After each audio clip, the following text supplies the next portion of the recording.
personne alors même que l'incrimination concerne le terrorisme. D'accord, parce que ñoom xam nañ ni da ngeen di fo. mais dinaa expliquer après. lu tax ngeen mooy ci affaire du terrorisme. dina ci ñëw ba mu jëlee leen assassinat de François amul problème Pape Makhtar ñu dellu si waat ci déclaration procureur de la République est-ce que bi nga ko dégloo ba pare question toute simple. procureur convaincre na la waaw wala déet.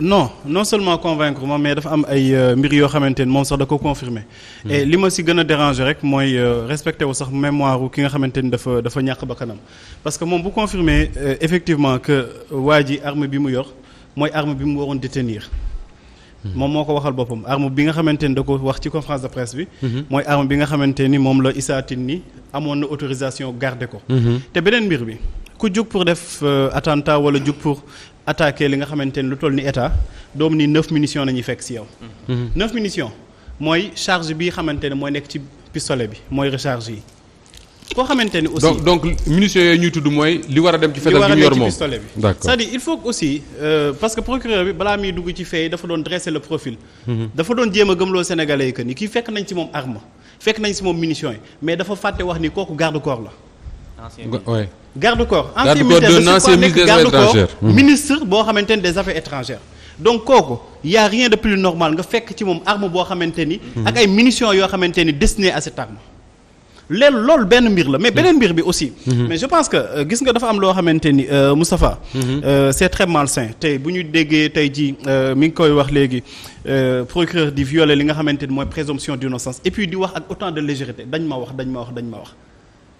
ñu ko wax d'accord dañu yor li nga xamante ni mooy ay enquêteurs am. waaw d'accord mais yàgg nañu gis yàgg nañu dem ci ay procès yoo xamante ni PV yëpp dañ koy rejeter. oui parce que nit ki bañ koy defloo di ko signaloo dañ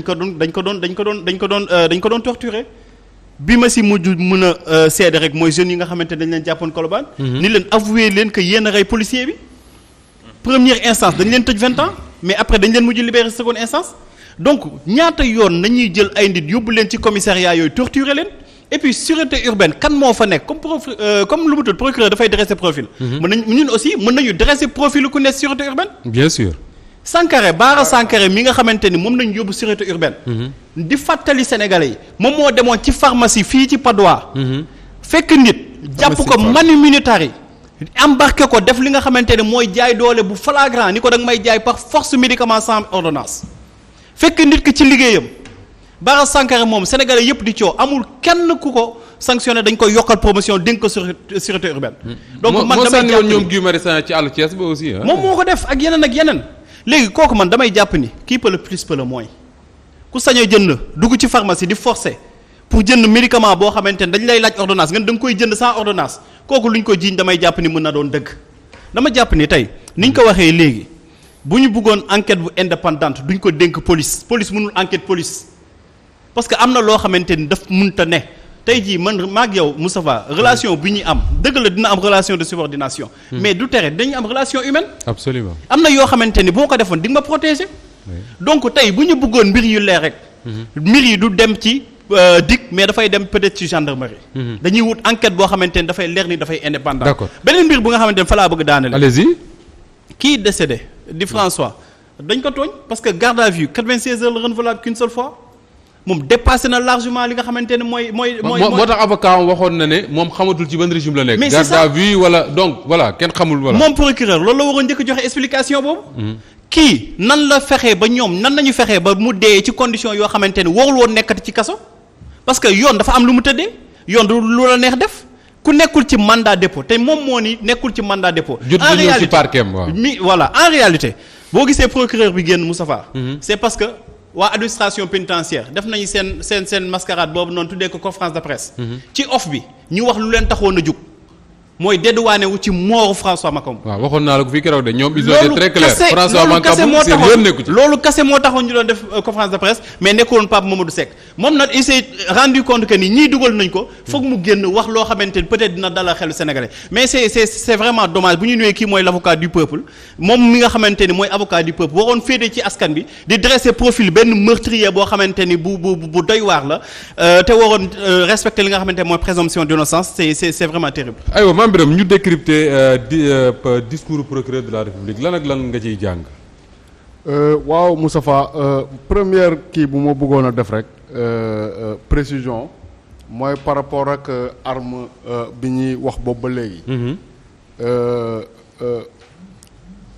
Issa wax na ko nee nañu nu mu tuddati fekk nañ ci arme fekk nañ ko ak arme ak 9 munitions. dama bëgg a juste préciser que arme boobu procureur di wax. ab revolver la bu toll nii. du ak nu ñu koy wax du ak fetal bu rëy comme genre yooyu ngay tëdd di dóor. non non revolver Walter nii la toll. du Kalachnikov nii. parce que bu ñu nee arme rek. arme dafa bëri façon. mun na nekk ay arme d'assaut ay Kalachnikov ak ay AK-44 et tout ça. exact mais Walter bi muy wax nii fetal bu toll nii la en plus. ci port d'arme bi mu wax ne dafa périmé depuis presque 15 ans. foofu mu doon amee sens mooy que ki ñu ne port d'arme am dafa périmé. périmé entre guillemets. oui dafa caduc. dafa caduc ñu ne arme bi génne na ko ci këram waxuma sax arme bi servir na à quelque chose. mais génne na ko ci këram mais koo xamante ni da nga ko fekk ci biir këram nga arrêté ko. boo fa fekkee arme périmé na ak périmé wul munoo ko topp ci permis de port d'arme. munoo ko ci topp c'est moom lu mu bëgg a wax mooy que. c'est comme si yow bu ñu la joxee port d'arme. bu date bi jeexee da nga war a gas suul arme bi wala da nga ko war a sànni moom loolu la bëgg a wax. wala nga wutiwaat beneen autorisation. wala nga wutiwaat beneen port d'arme. mais dans tous les cas loolu pour man amul sens bu nekkee ne dañ ko fekk ak arme bi ci këram. mu denc ko ci waxandeem wala fu mu munti doon jarul mu ñuy wax waxu port d'arme parce que amu ci sens. arme bu ñu utiliser wul la. maintenant par rapport ak déclaration bi ñu wax parce que man ñu génnee une vidéo buy wone Mancabou muy mbëkk ay miir. loolu pour man jusqu'à présent mënul dédouaner la police. parce que xam nga Moustapha bu ñu nee nit dem nañu jàpp ko. ñu fekk la sa kër. sa njaboot yëpp nekk fa ñu mënoote la yóbbu la police. sa mbokk amul possibilité gis la sa avocat sax pour mu gis la ça pose problème donc police moo yor entièrement sa responsabilité. te li nga xamante ni moo am surtout ci commissariat central boobu buñ la fay dugal. ceinture doo ko takk lépp loo xamante ne nii mën na la permettre nga xaru duñ la bàyyi nga dugg ak moom ci kaso bi. comprendre nga. donc la responsabilité de François elle est entièrement entre leurs mains damay joxe benn exemple bu ndaw rek. oui en France dafa am un détenu bu tuddoon Ivan Colonna bu décédé à la prison d'Arles. benn détenu moo ko xoj 8 minutes boo xamante ni caméra de surveillance bi mu ngi leen di filmer. waa ji di ko maltraité ba Ivan Colonna jaare fa génn bakkanam. loolu ça s'est passé le 5 mars. Mais le 20 mars. La commission des lois de l'Assemblée nationale française convoqué na le directeur de la prison ak ki nga xamante ni moo ko fa jiitu. pour dire tout simplement que.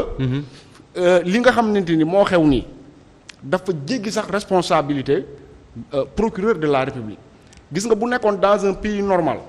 waxuma ne sénégalais yi dinañu jour boobu reer de. mais bu nekkee dañuy reer it day fekk manifester nañu ba seen yaram tàng ñuy doog a dem dugg seen kër yi ne dañuy lijjanti reer parce que li xew nii mais c'est comme ce qui s'est passé aux États-Unis ba taxoon nit ñi di banque fii seen i genoux. ku nekk di banque sa tànk. tout à fait. oui c'est la même chose parce que kii nii c'est entre les mains de la police dañ ko torturer wala dañ ko dugal dañ ko piqûre ab substance boo xamante ne dafa tàggoog sa comme di mbëkk ay miir. tout ça on ne sait pas. Oui. Mais dans tous les cas. ci loxo police la ko dalee. li xew ba xew mooy. police ñoo yor entièrement la responsabilité.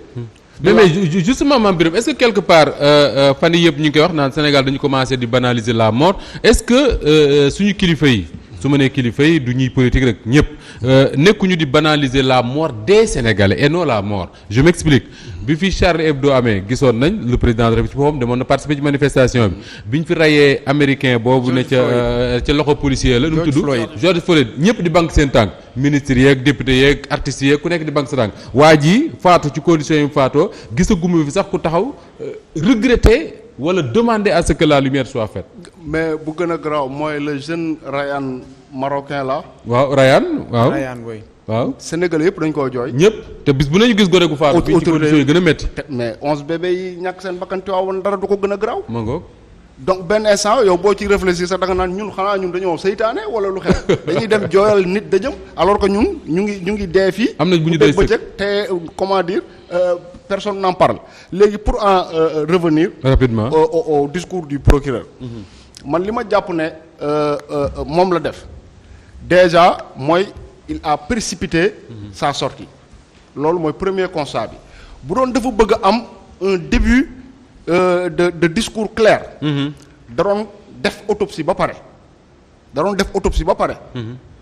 autopsie bi quel que soit le résultat bu mu joxe mu fondé wu ci loolu pour mën a def face à la presse wax ak askan wi bu boobaa dina mën a teg ci ñoom seen loxo dinañ ko gëm wala duñ ko gëm mais dina am lu mu mën a teg seen loxo. mais li mu wax ni ay dañ ma wax lii dañ ma wax lële dinaa ubbi enquête pour man tout ça c'est tout simplement pour justifier comme nu ko Amadou Ba waxee tout à l'heure pour justifier la mort de quelqu'un boo xamante ni la police moo am responsabilité ci sa sécurité.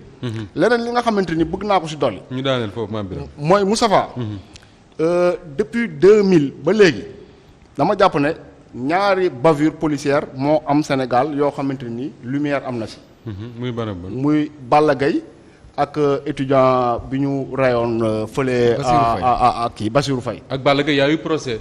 yaa yu procès alkaati bi ñu waxoon ne moo ko rey dañ ko libéré.